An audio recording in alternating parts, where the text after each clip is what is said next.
avaliação da função social do professor a partir da pedagogia das competências. Então, nesse contexto, o professor, cada vez mais, ele vai perdendo a autonomia dele para selecionar o conhecimento a ser ensinado, para pensar os objetivos da aula, para organizar a pedagogização do conteúdo, né? Tem uma reportagem que saiu na revista Piauí, de 2024, que me assustou muito, que ela é denominada O Experimento, o nome da reportagem, uma reportagem muito boa, que vai contar como no estado do Paraná, sob a gestão do Ratinho Júnior, que aí é um dos presidenciáveis, né, aparece de vez em quando que ele quer ser presidente do Brasil, né, vai abrir as portas das escolas para as empresas privadas, né, e aí lá no Paraná, em 2024, eram mais de 200 escolas no programa já, né. E aí essas escolas, o que elas faziam, né? Eles pagam as empresas, né, para fazer o gerenciamento das escolas, e aí eles viram que teve uma empresa que chama Tom Educação, que recebeu mais de 10 milhões de reais só para prestar serviços para a escola Aníbal Cury, no ano de 2023. É muito dinheiro, né? É muito dinheiro, né?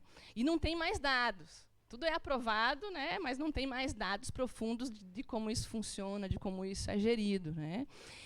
E aí essa reportagem demonstra um dado assustador, eu acho, que os professores concursados eles estão sendo pressionados pela gestão privada, através desse programa, a sair da escola, para que os professores temporários entrem nessas escolas, né? Então, esse colégio, Aníbal Cury, ele tinha 22 professores concursados, né, em 2023. Em junho de 2024, só tinha 14. Né. Em outra escola, de 18, caiu para 8 concursados. Né. Quem governa o estado do Paraná? Né? 16 deputados são do PSD, 2 republicanos, 3 Solidariedade, né, União Brasil, Cidadania. Né. E aí, quem consegue participar das mobilizações dos professores de forma geral? São os professores concursados. Quem consegue fazer uma resistência, muitas vezes, ao processo de plataformização da educação? São os professores concursados. Né? Eu não sei como está em Goiás, mas em João Pessoa, a gente tem um sério problema com a contratação de professores temporários.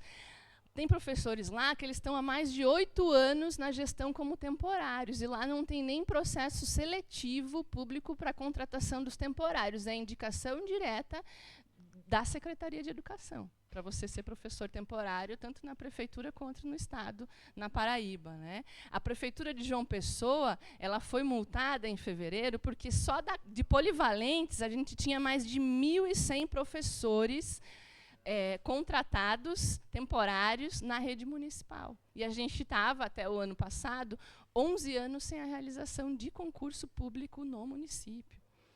Então, você vê essa lógica, né, das avaliações, da BNCC, da plataformização, da diminuição dos concursos, da gestão, que não é mais uma gestão, não tem mais eleição direta para gestor. Então, é toda uma lógica que vai sendo implementada, mas eu quero entrar na parte boa, para fechar. Semana passada, não sei se vocês acompanharam, mas eu fiquei assustada com uma notícia que saiu. Tem um movimento que é o Escola Sem Partido, com um novo nome, que chama De Olho no Material Escolar. Não sei se vocês já ouviram falar, né? Já não bastasse a BNCC, né, regulando os livros didáticos no programa do Plano Nacional do Livro Didático. Né? E aí, esse de olho no material escolar, isso não sou eu que estou falando, são eles, lá no site deles. Eles dizem: somos uma organização da sociedade civil, sem fins lucrativos, que busca a melhoria da qualidade da educação por meio do ensino pautado em evidências, conectando a vivência prática e focado nos resultados da aprendizagem, para que as futuras gerações desenvolvam seu potencial e tenham oportunidade de uma vida produtiva e próspera. Né? Aí, a última ação desse grupo, né, a Associação de Olho no Material Escolar, está recebendo dinheiro do setor agropecuário. Né? E aí, eles estão... E tem um estudo deles no site que é muito rebaixado. A qualidade do próprio estudo quem fez o estudo é muito ruim. É ruim demais o estudo deles, que eles estão dizendo que é um absurdo, que os materiais escolares no Brasil, 40% do material didático tem informações equivocadas sobre o agronegócio. E não pode ter informação equivocada sobre o agronegócio. E aí, para encurtar a história, e depois eu posso passar a matéria para vocês, em 2020, a gente tinha um livro que usava a palavra agrotóxico, 2020, até 2025. Em 2026, eles põem o print na reportagem, é um site muito bom, que é Aos Fatos, é o nome do que eles fazem checagem e questão de fake news, né? É um grupo de jornalistas. E aí, em vez de usar a palavra agrotóxico, o livro, em 2026, usa a palavra defensivo agrícola. Né? E aí, a gente sabe onde é que isso vai parar. E esse lobby, no último período, antes eles atuavam mais na questão de gênero, sexualidade. Agora eles entraram pela questão ambiental e eles estão agindo principalmente nos temas de queimadas, mudanças climáticas, consumo de água, conflitos agrários e escravidão contemporânea. A ação deles está sendo nessa. Então, a gente vê que, além da implementação da lógica por competências, que já é um problema, além do rebaixamento formativo, a gente está tendo um assalto das consciências daquilo que a gente consegue burlar para entrar na sala de aula. Porque a gente sabe, sim, que muitas vezes, talvez não com tanta força para a educação física, e eu considero isso até um certo privilégio, os livros didáticos, eles são um orientador central de muitas disciplinas na escola. E, na medida que um livro, né, apresenta isso, se o professor não se posiciona para fazer uma crítica, para fazer uma intervenção, a gente tem um completo assalto a consciências, né, dos nossos estudantes. Né? E aí eu vou fazer um pulo, porque eu olhei o horário para a gente poder conversar no final. Né? E aí eu digo, para a gente passar para outra fase, para outra parte, que o lugar privilegiado para o acesso de conhecimento sistematizado, queiram ou não, né, as pessoas que defendem, por exemplo, a desescolarização, que a criança pequena não deve ir para a escola, que relativizam, dizem que os conteúdos têm que ser aquilo que é do cotidiano, da criança e do jovem, né, o local do ensino do conhecimento científico é a escola. Né, e a escola precisa cumprir a sua função social e política. Né, e, para que isso se dê, a gente precisa que, primeiramente, a sua função pedagógica de socializar o conhecimento, em suas formas mais avançadas, seja cumprida. Então, para nós, não interessa a formação por competências. Né. E é importante ressaltar que qualquer alteração qualitativa no projeto de formação na atualidade não vai ser concretizada pela classe que assume a posição contra-revolucionária na história, por aqueles que detêm o poder. Né, pelo agro, pelo Lehman, pelos secretários de educação e pelos governos que estão ligados, né, ao empresariado. Né. O Lehman é o homem mais rico do Brasil na atualidade. Né. Como será que ele enriqueceu? Né. Então, a alternativa só podem ser construídas na luta pelo direito do acesso à classe trabalhadora ao conhecimento. Né. Pensar a formação humana na perspectiva da humanização, e aí mais uma citação do Newton Duarte, ele vai dizer, e eu acho ela muito bonita, diz assim, é uma busca permanente da gente produzir, tanto nos alunos, quanto em nós mesmos, professores, necessidades que nos impulsionem para além dos limites que a cotidianidade capitalista nos tem imposto. Né. Os conhecimentos não têm todos o mesmo valor, né, bem como não basta defender o acesso à escola. Né. Então, no campo da formação, não é qualquer teoria educacional que serve. Né. E aí, a gente passa a segunda parte da nossa reflexão justamente pensando em dizer que a gente precisa construir uma resistência ativa. Né. E aí a resistência ativa ela é coletiva, ela não é uma saída individual, e ela precisa ser propositiva. Né. Então, num período que a gente está vendo avançar a luta obscurantista, você conseguir, por exemplo, abrir o PROEF e formar doutores, eu acredito que sim, é uma luta. Né. Uma luta que a gente não tem um PROEF lá na Paraíba, mas a gente tem dialogado sobre a possibilidade da gente abrir, e com alguns professores, vem justamente na ideia de que os professores da educação básica eles não estão entrando, não tem professor de educação física, a gente tem só um professor na UFPB, eu não consegui entrar na pós-graduação, mas daqui 10 dias sai o resultado. Não, 9 dias sai o resultado do meu credenciamento, vamos ver se eu entro, né? Mas hoje a gente tem um professor na área escolar, orientando. Para quanto? Aí eles estão indo para o PROEF de Pernambuco e para o PROEF do Rio Grande do Norte. Mas a gente também não quer implementar de qualquer forma, a gente quer que eles tenham pelo menos redução de carga horária. Porque fazer o PROEF sem redução de carga horária é muito difícil. Tentar abrir um diálogo antes de implementar com a Secretaria de Educação. Eles querem, então vamos pelo menos fazer um acordo. Pelo menos um acordo para conseguir dar qualidade, né, ao trabalho. E eu sei que vai ser um diálogo muito difícil, né?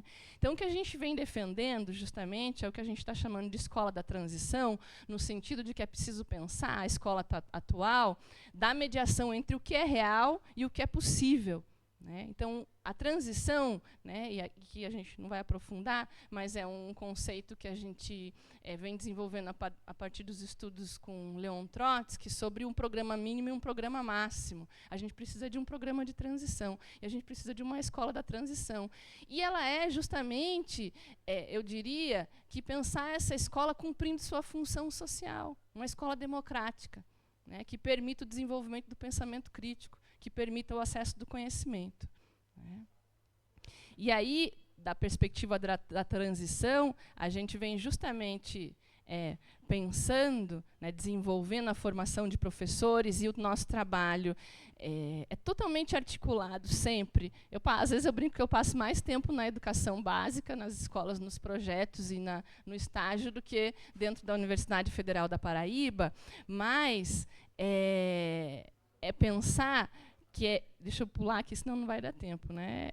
É pensar justamente que a gente precisa que os dominados dominem o conhecimento, senão eles não saem da condição de dominação, que é a máxima, né, da pedagogia histórico-crítica. Então, o nosso trabalho, a gente vem defendendo justamente desenvolvendo a formação inicial, articulada aos trabalhos na escola, no PIBID, no estágio, a partir da pedagogia histórico-crítica e da abordagem crítico-superadora, né, nos últimos 10 anos. Aí, né. Então, é um projeto de escolarização de formação inicial e continuada, e que tem como horizonte principal a superação do pragmatismo da vida cotidiana. Né. E aí, para nós, não é formar qualquer professor. A gente vem defendendo que a gente precisa formar também, a partir da categoria da transição, professores que sejam militantes culturais, né, que reconheçam a importância de uma pedagogia revolucionária, no âmbito mais geral, e de uma abordagem de ensino da educação física que reconheça também a necessidade de um projeto formativo emancipador, e o que a gente tem de mais avançado hoje, a gente defende isso, é justamente a abordagem crítico-superadora. Né? O que a gente vem fazendo? Uma coisa que tem dado muito certo é justamente um trabalho articulado no estágio supervisionado, em primeiro lugar. A gente tem os professores do estágio, esse do currículo antigo, a gente está em transição ainda para o currículo novo, mas o estágio 1, 2 e 3, os 3 professores trabalham com unidade teórico-metodológica. Então, a gente faz um trabalho que começa no estágio 1, no estágio 2, no estágio 3, e a gente vai articulando esse trabalho. Inclusive, tem um dia da semana que a gente tem um horário em comum, porque a gente promove por semestre 1 a 2 encontros conjuntos para fazer um debate com os 3 estágios e com os alunos de diferentes níveis de aproximação ao trabalho docente na escola, buscando tanto essa troca de experiências entre os estudantes, quanto fortalecer, né, essa articulação de aproximação ao campo de trabalho da educação infantil ao ensino médio. Né? Então, a gente trabalha, em geral, um mês intensivo, né, nos estágios 1 e 2, isso dá mais ou menos umas 45 horas, que é uma disciplina, né, praticamente em um mês, e no estágio 3 tem uma carga horária um pouco menor, que é no ensino médio. Né. A gente pauta o trabalho especificamente no reconhecimento da relação entre conteúdo, forma, destinatário, e vai aprofundando essa questão. Então, a periodização do desenvolvimento humano, a gente tem uma primeira visão geral e aprofundamento na educação infantil lá no 1, até chegar no ensino médio, a gente vai, de certa forma, resgatando e aprofundando, né? Aprofundando essa perspectiva de desenvolvimento humano e pensando, lógico, o planejamento escolar, o planejamento de ensino, né? Eu vou dar uma puladinha, mas aí eu queria destacar que dos nossos projetos que a gente vem mantendo, uma coisa que está ajudando muito é a gente manter os trabalhos em algumas escolas de forma contínua, né? Então, agora, por exemplo, na minha turma tem 26 estudantes de estágio. É quase sub-humano para mim conseguir acompanhar 26 estudantes. Eu não faria isso se eu não tivesse os professores da escola engajados. Então, a gente tem, no mínimo, assim, as escolas que estão com a gente, alguns professores até que, né, agora eu espero que alguns ex-alunos nossos entrem, porque finalmente vão chamar os concursados, mas esses professores, então, aqui de manhã eu já recebi milhares de fotos dos campos de estágio, dos alunos, do que está acontecendo, quem está lá, o que eles estão fazendo, como é que está funcionando, porque eu não consigo fazer a supervisão de 26 alunos toda semana. Então, o Casé, a Dani, o Roberto, aqui o nosso charado, o nosso Roberto, né, tantos professores que eu tenho que agradecer, porque é esse trabalho, né, inclusive a gente avançou no processo avaliativo, de ter uma das notas é dada pelo professor, completamente pelo professor de campo. Então, a gente tem um instrumento de avaliação que os professores ajudaram a reorganizar, e aí uma nota dos alunos, eles sabem que ela vai ser, o professor preenche a planilha e no final faz uma pequena avaliação, e depois a gente também apresenta isso para os alunos. Eu acho que isso deu um salto qualitativo no desenvolvimento do nosso estágio, esse envolvimento do professor, que está no chão da escola, no cotidiano, né? E aí, por fim, eu queria destacar que a gente, junto com esse trabalho do estágio e dos projetos, a gente tem conseguido desenvolver uns trabalhos de conclusão de curso, em especial dos alunos que se envolvem muito no estágio e acabam procurando a orientação, e também os trabalhos dos alunos que passam, né? Hoje eu coordeno o PIBID e ainda tenho mais o projeto ProLicem, alguns trabalhos que a gente vem desenvolvendo com o ensino do conteúdo específico. Então, a gente publicou recentemente na Motrivivência um TCC sobre o ensino do handebol, a gente tem trabalho com o ensino da dança, ensino da ginástica na educação infantil. Estou orientando um aluno excepcional agora, muito dedicado com o ensino da orientação. Vou fechar. Vou fechar. E esses trabalhos só são possíveis porque os professores da escola se engajam, porque a gente vem aprofundando e defendendo que é necessário estudar. Então, o nosso PIBID, por exemplo, a gente mantém encontros quinzenais de planejamento com o professor e mantém encontros quinzenais de estudo comigo, da teoria histórico-crítica e da abordagem crítico-superadora, ao mesmo tempo que no início do projeto a gente tinha encontros semanais de estudo, antes deles conseguirem entrar na escola. Então, assim, estudar, né, tanto para a formação dos professores em formação inicial, quanto essa oportunidade do PROEF, né, e essa contribuição à formação continuada, tem sido, acho que, o cerne do nosso trabalho e o que tem sido desenvolvido de mais bonito nele, né? E aí, para fechar, eu queria trazer para vocês, não sei se depois eu mostro algumas fotos, se dá para abrir, você conseguiu abrir?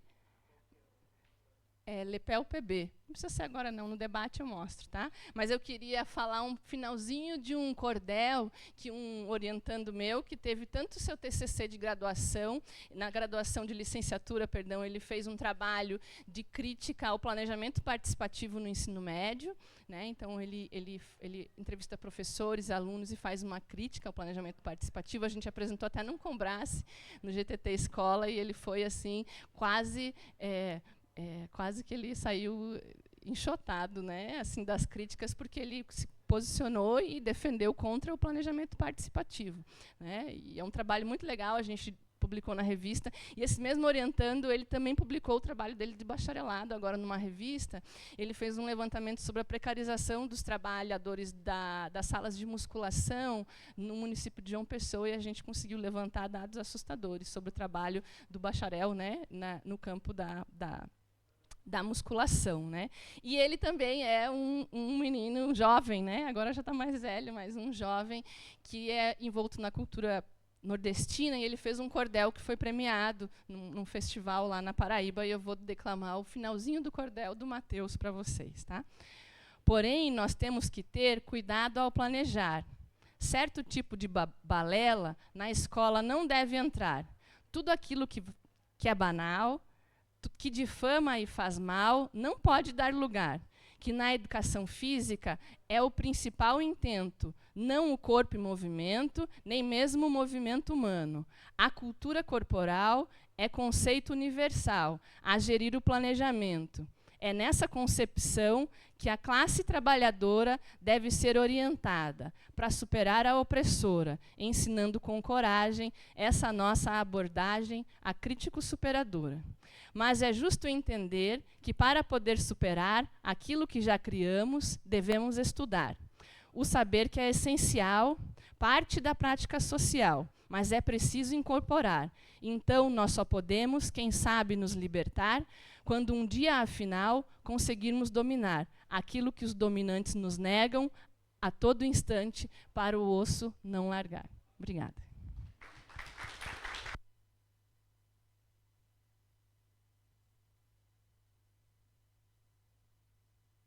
Muito bem, gostaria de agradecer a professora Melina pela generosidade de vir lá da Paraíba, compartilhar conosco o conhecimento dela, registrar que ela está fazendo essa mesa hoje aqui conosco, mas ontem também ela se dispôs a ter um diálogo aqui com o nosso grupo do estágio, com os estudantes e professores, e também lá na ESEFEGO, na UEG, também se dispôs a fazer uma participação lá, né? Então foram 2 dias rápidos, né? Intensos, e a gente ainda tem aqui mais uns minutinhos para fazer um diálogo, um debate, tá? Eu queria, enquanto vocês elaboram aí as questões, né, eu queria agradecer também os participantes, né? Eu percebi que os participantes estavam aí bastante atentos, quase ninguém saiu, apesar do calor, né? Então, parabéns para todos nós, porque estamos praticando isso que ela está defendendo aqui, né? A importância de estudar para a gente ter alguma chance, né, nessa sociedade, não do ponto de vista individual, mas do ponto de vista coletivo, de transformar e de fazer o mundo melhor. Quero registrar aqui a presença de colegas da UEG que estão aqui. Eu consigo identificar aqui 3 professores, a professora Renata Linhares, o professor Orley e a professora Lilian Brandão. Muito obrigado pela presença. Colegas lá da ESEFEGO, além dos professores da rede, que a gente está também visualizando aqui, alguns que a gente conhece, estudantes do PROEF, né? Que bom que esse auditório está cheio. Bom, vamos fazer aí os blocos que forem necessários e possível dentro do nosso tempo, né? Como eu já expliquei no início, a professora Melina tem viagem marcada. A gente tem aí 40 minutos para 35, né? Para não ter... Mas pode ser 40, o Efraim vai levar ela no aeroporto, o Efraim ele vai bem rápido. Aliás, cadê o Efraim, hein?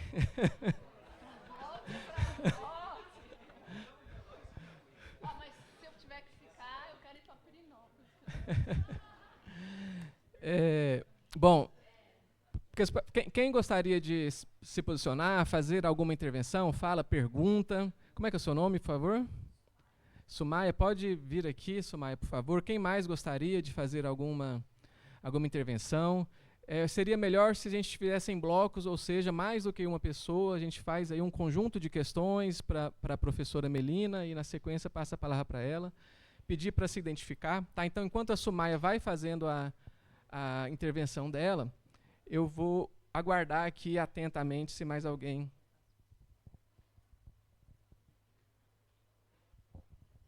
Bem, bom dia a todos, todas, todes. Agradecer a oportunidade, né, que o mestrado me traz. Eu sou da turma de 2025, turma 6, e eu entendo o PROEF como um ato de resistência, né, já que o debate é um pouco sobre isso.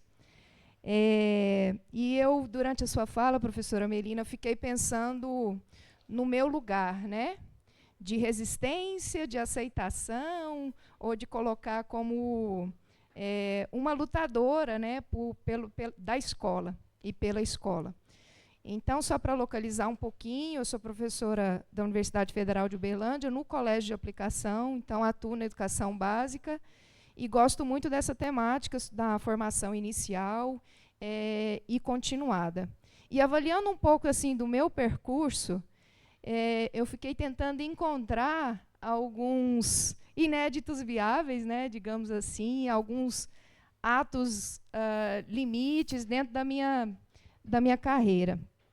E aí eu encontro 2 caminhos. Alguns caminhos de negação, né? Então, por exemplo, você falando de BNCC. Em quais momentos, dentro das políticas públicas, e a BNCC como uma delas, eu resisti, eu neguei. Não, isso eu não quero, isso eu não aceito. Por exemplo, a negação de estar numa escola municipal ou estadual porque eu não tinha condições de trabalho.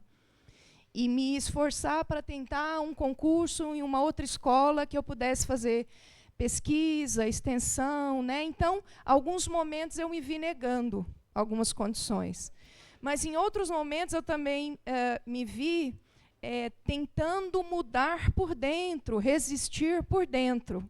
Então, por exemplo, na oportunidade de ser preceptora da residência pedagógica, ao ler o edital, a gente encontra lá um viés totalmente voltado para a BNCC.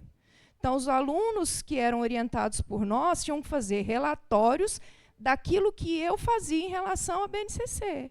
E aí entra nessa lógica aí, das competências, sendo que no colégio de aplicação nós temos o nosso próprio currículo, nossa autonomia, não seguimos a BNCC, então mais um ato de resistência. Mas mesmo assim, eu falei, vou participar, mesmo não concordando com esse edital, para ver se por dentro a gente consegue alguma mudança, né, como um ato de resistência. E, para não me alongar muito, em 2024 nós recebemos uma oportunidade, entre aspas, de escrever livro didático. Né? Eu poderia, naquele momento, e fiquei na dúvida se entrava no grupo ou não de produção, falei, poxa, você paga por uma empresa privada, na lógica que eu não concordo, né? E como é que eu vou ficar nesse processo? Mas aí, nesse momento, eu pensei, vou resistir por dentro e tentar escrever, dentro de uma abordagem crítica da educação física, o material que vai chegar ao meu colega de trabalho, com um viés mais crítico. Né? Então, contextualizando tudo isso, agradecendo a paciência, eu queria que você nos pontuasse, na Paraíba, o que vocês negam e aquilo que vocês resistem por dentro. Tem alguns exemplos para isso, para que a gente possa refletir? Eu agradeço a atenção. Pessoal, mais alguém? Quem mais gostaria? Professora Renata, e mais alguém? Como é que é o seu nome? Albert. Robert e o professor Francisco. Eu vou apenas pedir para a gente ser mais breve na intervenção, senão... Primeiro, agradecer em público. A Melina foi ontem, né, na UEG, fez uma fala na minha turma de estágio, e era uma outra discussão e não tudo que ela apresenta aqui. Então, eu quero fazer 2 coisas de pontuação, Melina. Os estagiários, eles me provocam muito, dizendo assim, em relação à BNCC e à educação física. Professora, mas talvez não seja um avanço para a gente pensar o histórico da educação física, a BNCC ter colocado uma diversidade de conteúdos lá dentro, sendo que o processo histórico da educação física é trabalhar com um quarteto fantástico? Então, ampliar a lógica de os conteúdos da educação física, não só o quarteto fantástico do futebol, basquete, vôlei, handball, ampliar esses conteúdos não acaba provocando o professor de educação física a novos planejamentos? Então, como é que você avalia essa questão na BNCC? E a outra é que você apresentou na sua fala aqui, que eu acho que é um desafio. Nós estamos aqui com eu, Álcio, Lília, que somos professores do estágio, e você colocou que lá na Paraíba vocês conseguem fazer uma articulação entre os estágios 1, 2 e 3. Se você pudesse falar um pouco mais de como é que vocês fazem essa articulação, porque eu estou voltando para o estágio depois de 6 anos. E a avaliação que eu faço ainda muito inicial é que, depois da pandemia, a gente perdeu muito da nossa organização lá na UEG desse trabalho coletivo. Então, para a gente poder fazer esse resgate do trabalho coletivo, que se perdeu durante a pandemia, ouvir de você como é que você articula isso, talvez seja uma pista para nós lá na UEG.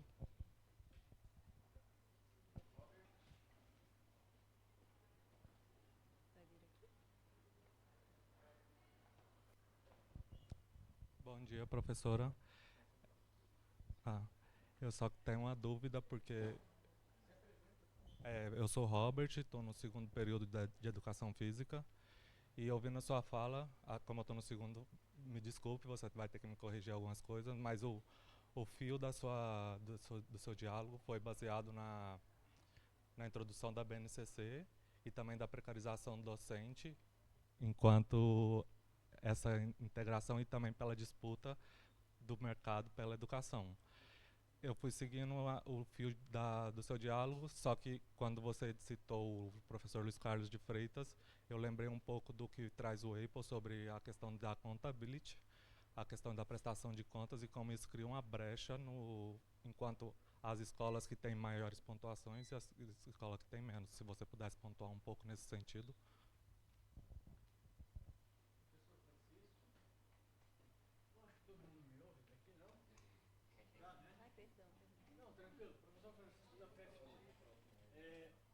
A professora coloca, parabéns pela fala, a professora coloca a disputa entre a iniciativa privada, a escola pública, eficácia, eficiências, capacidade, competências, e o instrumento SAEB e IDEB é apenas um instrumento avaliativo para diminuir um em detrimento ao outro.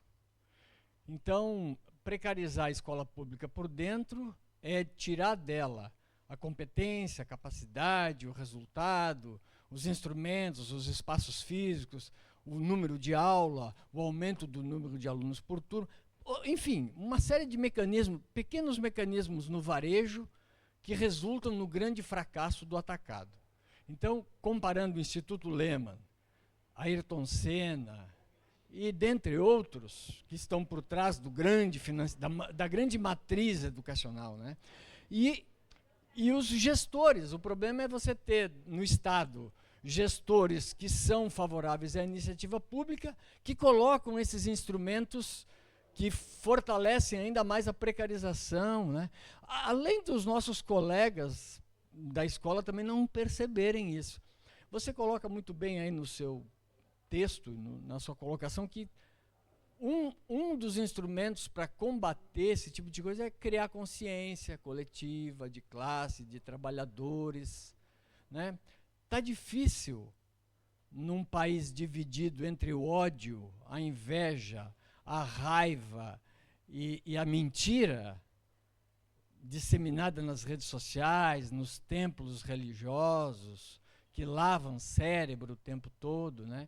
As pessoas que acreditam em duende, em fadinha, em terra plana e outras coisas mais, está difícil convencer os nossos próprios colegas de que a diferença se faz no chão da escola, no dia a dia da sala de aula, na desconstrução do saber empírico para o saber acadêmico, minimamente escolar, das séries iniciais, né? A meninada hoje quer ser craque, R7, o dinheiro, a fama, o salário, o esporte, que nem a colega falou aqui, o quarteto mágico para poder... Quer dizer, o chão da escola, no cotidiano, gostaria que você pudesse, talvez, dentro do teu tempo mínimo, aí, possível de discorrer um pouco sobre isso. Obrigado, parabéns pela fala. Vitor Paro é outro grande autor, além dos colegas aqui que falam sobre a crítica dos instrumentos, mas Ilya Brzezinski, Newton Duarte e muitos outros, eu não vou nem falar porque tem uma infinidade aí.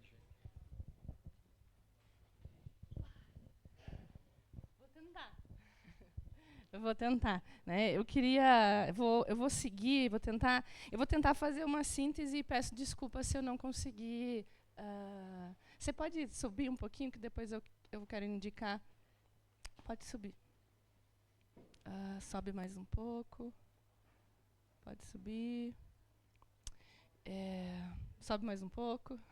Que eu vou selecionar dois exemplos. Sobe mais um pouquinho. Tá, pode deixar aí. Eu vou pegar um dali e um mais embaixo. Depois, na hora de a gente falar das coisas da escola, né? Não tem tudo que a gente faz aí, tem pouco, porque eu sou ruim de trabalhar no Instagram. A gente queria divulgar mais, mas não dá tempo, gente. Não dá. Hoje eu amanheci com a notícia da greve dos técnicos. Eu sou coordenadora de curso, está em final de semestre. A gente vai fazer matrícula semana que vem, na outra, assim, vai começar as férias e tal, e eu acho apoio a greve dos técnicos, porque o acordo de greve não foi cumprido. É uma contradição, né? A gente está vivendo uma contradição do trabalho, e às vezes muitas coisas que importam a gente não consegue fazer. Mas vamos lá.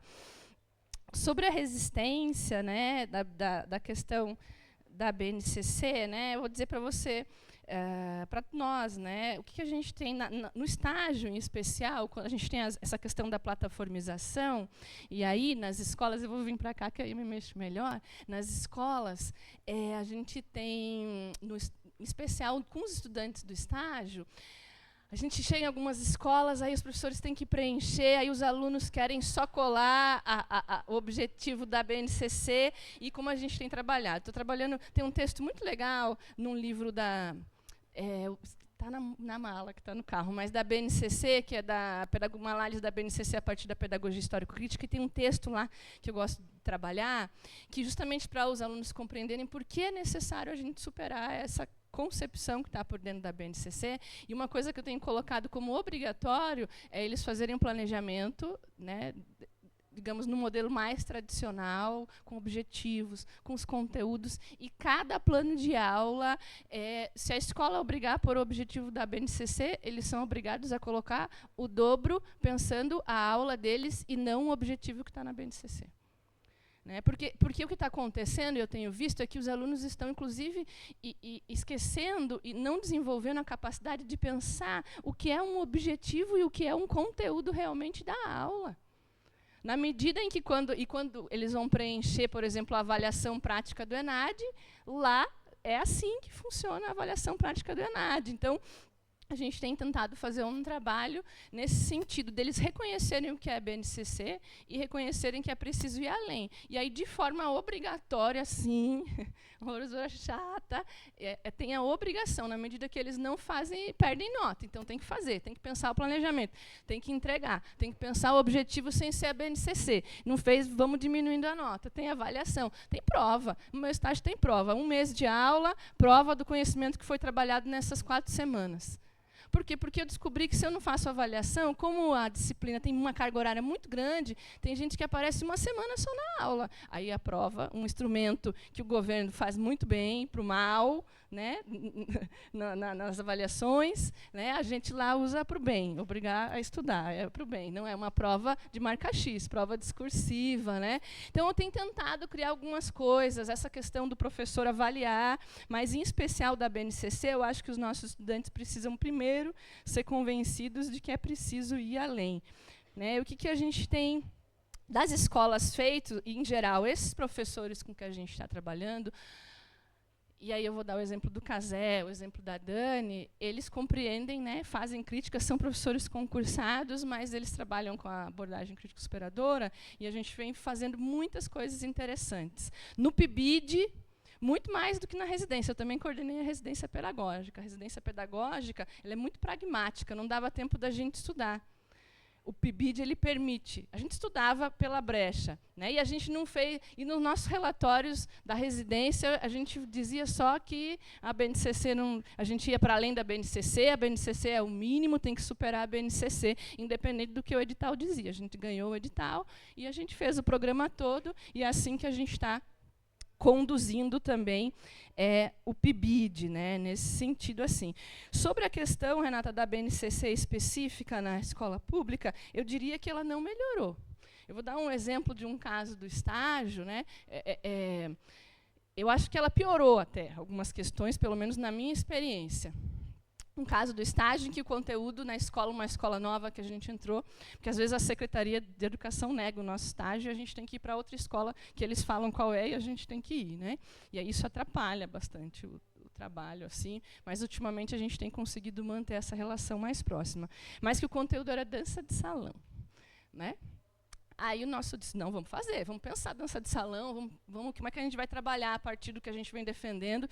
E o aluno era um aluno bom, empolgado, chegou na escola, aí o professor disse para ele assim, não, aqui você vai escrever no quadro, eles copiam, e lá na hora você rola a bola, que o importante é eles terem no caderno. Mudou alguma coisa a BNCC? Não mudou, né? Na plataforma, então, assim, é muito mais esse processo de avaliação, né, de formação inicial, articulada à formação continuada e ao trabalho da relação, acho que universidade-escola, e uma luta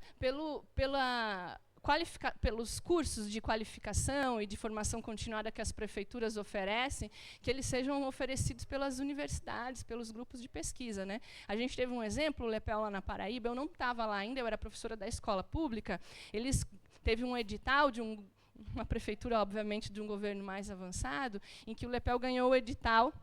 Professores do Lepel ganharam um edital para fazer a formação. E desse livro saiu, desse trabalho saiu um livro didático público, lindo, da Paraíba. A gente tem um que não é usado, tá? Mas ele é muito bonito. Eu uso ele como subsídio, né, para pensar especialmente o sexto, porque é para as áreas iniciais, mas aí eu uso como exemplo, e o professor do estágio 1, que é o professor Fernando também, toma como um exemplo de material didático. Tem um exemplo do livro didático público do Paraná, que também é muito legal, do ensino médio, lá do começo dos anos 2000. Também tem um PDF, quem quiser. Ele é usado? Não, ele não é usado, mas eu acho que ele é um subsídio importante. Então, eu acho que os livros didáticos públicos, né, muito mais do que o Programa Nacional, né, PNLD, agora esqueci a sigla, né, ele vem sendo atacado por esse obscurantismo das empresas que vão pressionar os editores e os professores que estão escrevendo livro didático a tirar conteúdo crítico, né? Então, como é que a gente pode intervir? Será que é possível realizar esse avanço? Eu acho que é possível, especialmente quando a gente tem o financiamento público, né? Como é que a gente vem trabalhando no estágio? Em primeiro lugar, o Fernando e o Murilo, que acabou de entrar no estágio 3, isso deu um salto qualitativo. A entrada do Murilo, que é um professor que veio da escola, do interior da Bahia, da escola, ele era professor de ensino médio, ele começou faz 6 meses agora, e a gente antes eu e o Fernando, a gente trabalhava junto o estágio 1 e 2, porque eu sou coordenadora do grupo, ele é o vice, às vezes ele é o coordenador e eu sou o vice, a gente fica mudando lá na plataforma, né, a coordenação do grupo, então a gente já trabalha junto, com a abordagem teórica, com a produção de material, né? Ele é chefe de departamento, eu sou coordenadora de curso, e o professor Murilo veio com o mesmo referencial que a gente trabalha. E o professor Murilo, eu me vejo muito nele há 10 anos atrás, e aí ele me deu esse gás, ele veio com gosto de gás para trabalhar, assim, ele veio com vontade, né? E aí, eu e Fernando, a gente já tinha feito algumas experiências de fazer, por exemplo, no final dos estágios, a gente já fez seminário conjunto dos 3 estágios, né, para a universidade, e agora a gente está retomando isso. No próximo semestre, a gente organizou o nosso horário, para não ser só um horário combinado, de ter um dia de aula em comum, não porque a gente vai juntar toda semana, mas porque a gente pretende umas 2 ou 3 vezes durante o semestre fazer um trabalho conjunto. Então, vem do planejamento, mas eu diria que é muito favorecido pelo fato de que a gente desenvolve uma relação de produção por dentro de uma unidade teórico-metodológica. Aí isso ajuda muito, né, o trabalho no estágio, mas é um processo de planejamento que eu e o Fernando a gente já fazia nos últimos 10 anos e que o Murilo agora entra no estágio 3, que é do ensino médio, né, um professor ávido defensor da escola pública, vem no sentido de qualificar esse trabalho, mas antes de tudo é planejamento, eu diria, né, é o nosso planejamento para o trabalho, né. Eu vou já falar a questão para o Robert, né, a questão para o Francisco, das avaliações, e aí eu vou depois para as experiências, que eu acho que é uma coisa que apareceu e eu vou demonstrar. Né. Lá, não sei como é aqui, mas lá na prefeitura a gente tem um 14º salário. Vocês têm um 14º salário? E aí acontece que para ter o 14º salário você tem que rezar a cartilha da secretaria. Rezar a cartilha, bem rezadinho, aí ela sai.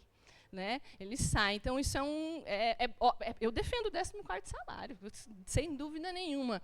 Mas aí o processo de gestão, de privatização, das avaliações, eles impactam diretamente. Mas a gente tem conseguido fazer coisas muito legais, e eu diria porque a gente tem professores no chão da escola que são engajados mesmo, militantes culturais. Por isso que o aluno que sai da universidade, ele precisa ter essa consciência do trabalho. E eu fui professora da escola, e eu cheguei a trabalhar 55 horas por semana, quando eu dava aula na universidade particular e na escola pública, lá em Sergipe.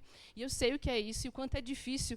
E eu queria dizer para os estudantes, quando a gente for mostrar, que tem coisas que o trabalho do professor, a relação da universidade, é potencializado. Quando eu recebi os estudantes da universidade, na minha sala de aula, eu fui professora substituta do Colégio de Aplicação de Sergipe e depois professora do Magistério Estadual. O estudante da escola pública, que vem gosto de gás, que eu digo assim, vem com sangue no olho para trabalhar, ele potencializa o trabalho do professor que está no chão da escola. É como se a gente respirasse e visse as coisas acontecendo. Né? E o Cazé, que é acelerado, ele costuma dizer que o trabalho dele é potencializado em 1000 quando chegam os estagiários e quando chegam os estudantes engajados. Porque quando o estudante vem e falta, e tem preguiça, e não sei o quê, é um problema para o professor da escola. Por isso que eu pego no pé dos meus alunos e digo, a escola é um lugar sagrado. Eu digo, eu não tenho religião. O lugar sagrado para mim é a escola. E vocês respeitem a escola. Quando a gente não estuda em outras matérias, a gente só prejudica a nossa formação. Agora, se vocês não estudam no estágio, vocês estão prejudicando a formação das futuras gerações. Então, o estágio é obrigatório fazer do A ao Z, bem direitinho, bem bonitinho e bem organizado. Porque senão impacta a vida de outras pessoas que não são eles. Né? Então, eu já entro dando a rasteira para pensar, né? É a minha vida, mas não é só a minha vida. O estágio não é só a minha vida, não é só o meu trabalho. É a escola, são as futuras gerações, são as crianças e jovens que não vão acessar aquele conhecimento se não for em outro lugar. Não vão. Projeto social é um pouquinho, projeto de música é um pouquinho, projeto não sei o que é um pouquinho. Poucos entram. A maioria só vai ter aquele lugar que é a escola pública, então, portanto, a escola pública tem que ser defendida e a gente, quando pisa nela, tem que ter respeito. Né? E eu queria mostrar um pouco desse trabalho. Sobe um pouquinho. Eu queria ver um do atletismo, que foi bem bonito. É um que tem umas medalhas na capa. Pode descer mais, eu acho. Desce mais. Cadê o Cazé? Não está dando, então vamos... Aqui, ó, esse aqui. Ó. Abre aqui. Esse trabalho foi um trabalho que a gente fez, está escrito lá, né? A gente fez 120 propostas, foi um trabalho de atletismo. O que acontece? A secretaria obriga todo mundo a fazer os jogos. Aquele inferno. Que quando você não faz de forma coletiva, ele é um inferno da vida do professor de educação física. É porque eu já fui professor da escola e sei o que é. Aí a gente decidiu que não ia fazer mais esses jogos do jeito que eles queriam, a gente ia fazer uns jogos a partir do que a gente estava estudando e pronto. E a gente fez uns jogos que era só de atletismo e iam acontecer na universidade. Mas no processo de ensino do atletismo, a gente fez um trabalho que a gente fez 120 propostas voluntárias de medalhas produzidas e que foram entregues até o dia da curadoria por 2 professoras de artes na escola. Cada professora de arte escolheu 10, e as que coincidiram foram colocadas para votação. Todos os estudantes da escola, nas aulas, eles votaram, né? E aí a gente fez as categorias, e aí depois a gente construiu a imagem da votação, que é o professor Cazé, pode passar. Aí a votação, né? Então a gente foi contabilizando, e depois a gente construiu as medalhas, adesivou as medalhas, elas ficaram super bonitas. Pode passar. Acabou? Tem uma que estão as 3 medalhas. Né? E aí essas medalhas, elas têm relação justamente com o trabalho que a gente vem sendo feito, que eu vou mostrar mais. Então, aqui é uma pista de atletismo, né? Aqui a escola é pertinho da praia, e a gente fez muitas aulas na praia, e aqui é o símbolo da escola pública. Você fecha um pouquinho, que eu queria pegar uma aula na praia. Desce um pouquinho. Não, sobe. Não é porque é bonita, eu acho bonita a imagem. Pode subir. Aqui, não, ali, aquela. Isso. Oi. 5 minutos. Né? Aqui é a gente fazendo aula de salto. Então, não é verdade que a crítica superadora não ensina técnica, não, mas a gente ensina outros elementos. A gente ensina uma série de conhecimentos. Então, aqui, a gente fazendo aula de salto. Foi uma aula muito, muito bonita, e essa aula foi com estágio. A gente tinha o PIBID, mas também tinha residência, eu acho, mas também estava com estágio lá. A tábua, a gente descendo, então é o nosso quintal dessa escola, é esse, né? Mas o que eu queria dizer é que a gente vem qualificando, especialmente, não dá para fazer isso se não tiver estagiário. Não dá para descer para a praia com 35 alunos, não. Porque você vai ter que mobilizar professor, vai ter que mobilizar não sei o quê, vai ter que mobilizar. Não dá. Então, e o final desse trabalho, não dá para ver aí, a gente levou todas as crianças para fazer o festival, que foram os Jogos da Escola, na universidade. E esse festival foram com as crianças do 5º até o 9º ano, e não era assim, os melhores vão competir, não. Era quem queria. A gente fez sei lá quantas corridas de 100 metros, sei lá quantas de 200 metros, sei lá quantos saltos, porque era um festival. No final, depois de um mês que a gente conseguiu fazer a contabilização, teve a entrega das medalhas, foi uma festa na escola, mas eu acho que é possível fugir do padrão. É possível fugir daquele padrão, daquele futsal, que quando tem, numa das outras escolas de estágio, quando a gente chegou lá, na primeira semana de aula, estava tendo jogos.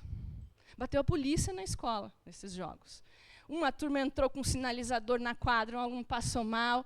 Não é a reprodução disso que a gente quer. Então, por dentro dessa relação, com o apoio do professor, com o estudo, com o engajamento, eu acho que é difícil, mas sim, né, é possível. Essa nossa galera, a gente tem aí alunos que hoje, a partir disso, e não é o que eu defendo da educação física, mas sim alguns se engajaram, estão competindo no campeonato, entraram em projetos, mas começou no chão da escola, a gente estudando a história do atletismo, estudando racismo em atletismo, estudando fundamentos, sabendo compreender os elementos, enfim, uma série de coisas que ontem a gente trabalhou melhor lá, né, que a gente falou só sobre o ensino da educação física, mas que é o que eu acredito e é o que me faz estar na universidade pública e talvez me engajar em tantas coisas que eu preciso também aprender a segurar. Mas quando eu venho e consigo contar e vejo que isso anima e que anima a gente lá também,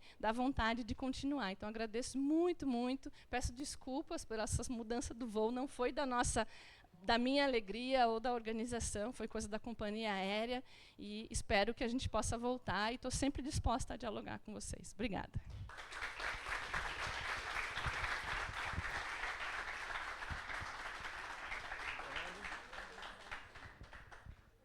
Muito bem, pessoal, então eu agradeço aqui a professora Melina, desejo boa viagem a ela. Efraim, vai pela sombra, vai pela sombra. Vamos tirar uma foto. Eu vou propor que a gente tenha aí uns minutinhos de intervalo para tomar um banho de vento. Enquanto a gente tirar a foto aqui, todo mundo pode vir também tirar a foto.